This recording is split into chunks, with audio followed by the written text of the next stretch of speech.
calon guru penggerak di seluruh Indonesia. Salam dan bahagia.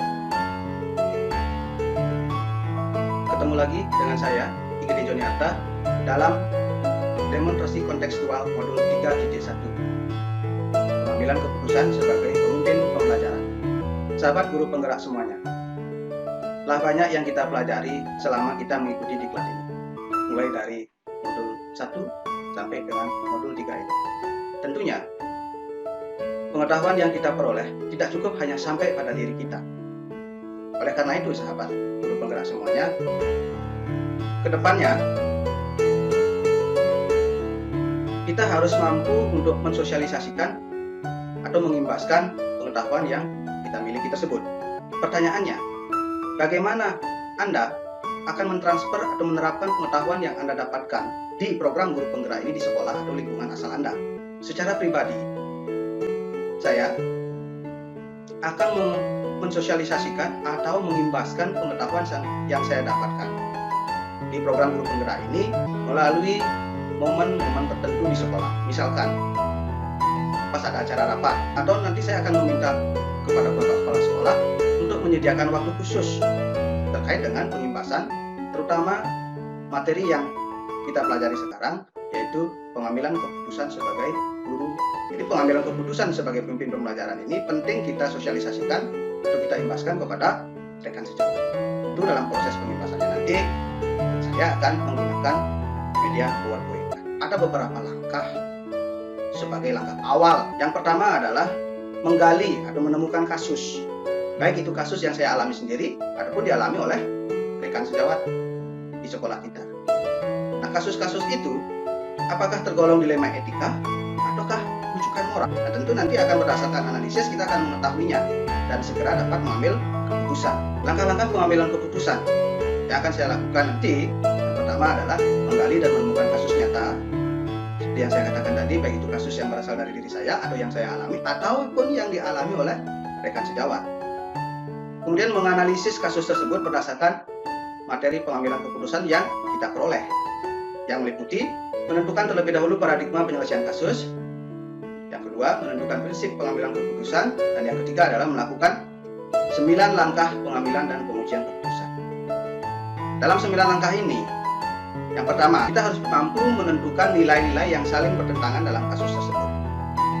Kemudian siapa yang terlibat dalam situasi itu, fakta-fakta yang relevan dengan situasi tersebut. Selanjutnya, langkah yang keempat yaitu melakukan pengujian benar atau salah terhadap. Nah, dalam pengujian benar atau salah, di sini ada beberapa uji yang bisa dilakukan. Untuk mengujinya yaitu uji legalitas. Dalam uji legalitas, kita akan meninjau apakah ada aspek pelanggaran hukum dalam situasi itu. Yang kedua, apakah ada pelanggaran kode etik atau peraturan profesi dalam kasus tersebut. Nah, ini disebut dengan uji regulasi. Kemudian, uji intuisi. Nah, ini berdasarkan perasaan. Apakah ada yang salah dalam situasi itu? Kemudian, apa yang Anda rasakan bila keputusan Anda dipublikasikan di halaman depan koran? Apakah Anda merasa nyaman? Nah, ini bisa dikatakan sebagai uji kenyamanan kita. Nah, kira-kira kalau kita sudah membuat keputusan seperti itu, apakah yang dilakukan oleh panutan kita atau idola kita akan sama dengan apa yang kita lakukan? Nah, itu semua terangkum dalam uji benar salah. Nah, setelah kita melakukan itu, kita lanjut dengan jika situasi ini adalah situasi dilema etika, maka paradigma mana yang terjadi pada situasi itu? Dari keempat paradigma itu kita bisa menentukan 1 atau 2 paradigma. Kemudian dari prinsip penyelesaian, ada 3 prinsip penyelesaian. Prinsip yang mana akan kita pakai? Kita bisa memilih 1 ataupun 2 atau bahkan 3, tergantung dari kasus yang sedang terjadi. Langkah ke-7, apakah ada sebuah penyelesaian kreatif dan tidak terpikirkan sebelumnya untuk menyelesaikan masalah ini? Atau yang disebut dengan investigasi opsi trilema. Kita tidak pernah membayangkan dengan penyelesaian itu sebelumnya. Nah, setelah itu baru kita akan membuat sebuah keputusan. Yang terakhir adalah keputusan kita itu kita refleksikan kembali. Benar ataukah tidak keputusan yang kita ambil?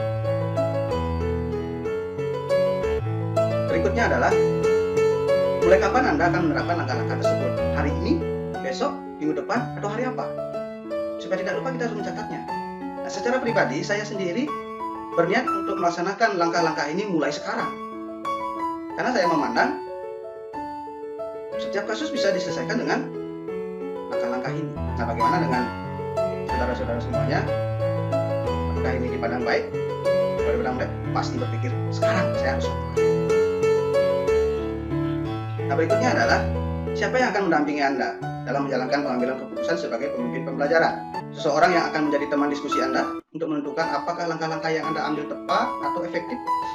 Yang akan mendampingi saya dalam menjalankan pengambilan keputusan sebagai pemimpin pembelajaran di sini adalah kepala sekolah, karena beliau yang memegang tampuk pimpinan tertinggi di sekolah kita. Nah, sebelum sampai kepada kepala sekolah, tentu kita akan berdiskusi dulu terhadap satu kasus yang akan kita selesaikan.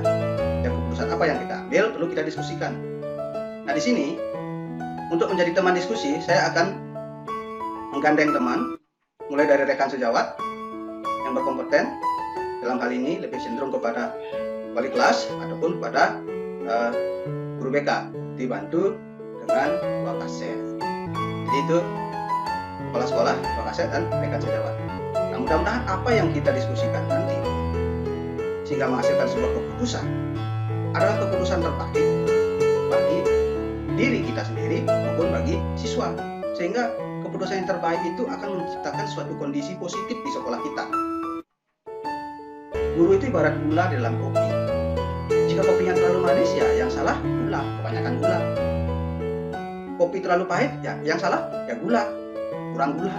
Tapi kalau takarannya pas, yang disanjung adalah kopi. Wih, kopinya mantap. Jadi, sahabat guru penggerak semuanya, agar kita selaku guru tidak selalu dikambing hitamkan, tidak selalu disalahkan, mari kita gunakan 4 paradigma, 3 prinsip, dan 9 langkah pengambilan dan pengujian keputusan. Agar apa? Agar keputusan yang kita buat sesuai dengan visi sekolah kita dan tentunya akan berpihak kepada murid. Sahabat guru penggerak semuanya seluruh Indonesia, itu pemaparan saya terkait dengan demonstrasi kontekstual pengambilan keputusan sebagai pemimpin pembelajaran. Sebagai akhir kata, terima kasih semuanya. Sebelum saya tutup, ada satu hal yang perlu saya tekankan di sini. Menyeduh kopi jangan terlalu manis, karena akan terlalu sulit untuk dilupakan. Demikian penyampaian dari saya. Saya akhiri dengan Om Santi Santi Santi Om. Salam dan bahagia.